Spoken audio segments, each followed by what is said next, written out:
So let me give you an example of what this might look like.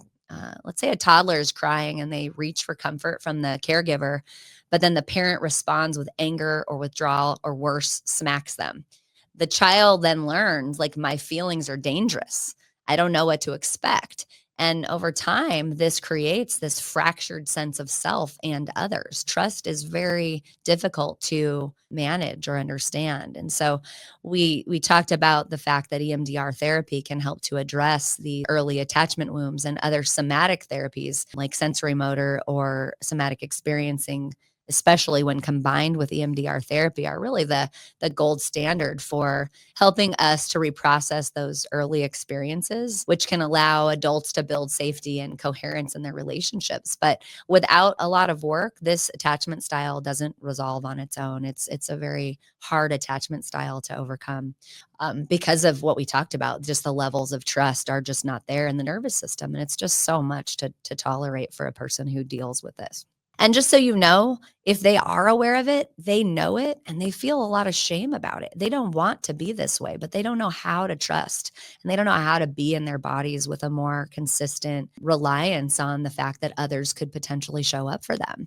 And so it's very painful for someone with this attachment style specifically, not just for you who cares about them, but for them to be stuck and trapped in these patterns. For them, it looks like confusion, intensity, and fear. And so they then respond or react to those fears and their confusion by that push pull, wanting the closeness and then suddenly needing space and pushing away. And so that's very confusing, not just for them, but for someone that they care about, or for the person that they care about. And it can look like this emotional volatility where there's this intense reaction uh, to perceived rejection or perceived abandonment, when in fact that's not happening, but their body doesn't know the difference. And so they are off to the races with these triggers, and they really do believe it's true. And so that can be really hard. There's a tremendous fear of intimacy, feeling very exposed or unsure when there's an emotional closeness. And so one of the default protection patterns would be to sabotage that connection. Pick fights, withdrawing, blaming, things like, I just can't be in this relationship. We just have to be different, because of whatever their fear is that's coming up. And then when they don't have a choice, or when their bodies are going too fast, dissociation or shutting down will be another default mode of someone with disorganized attachment. And oftentimes numbing out during emotional moments, whether they mean to or not, will happen.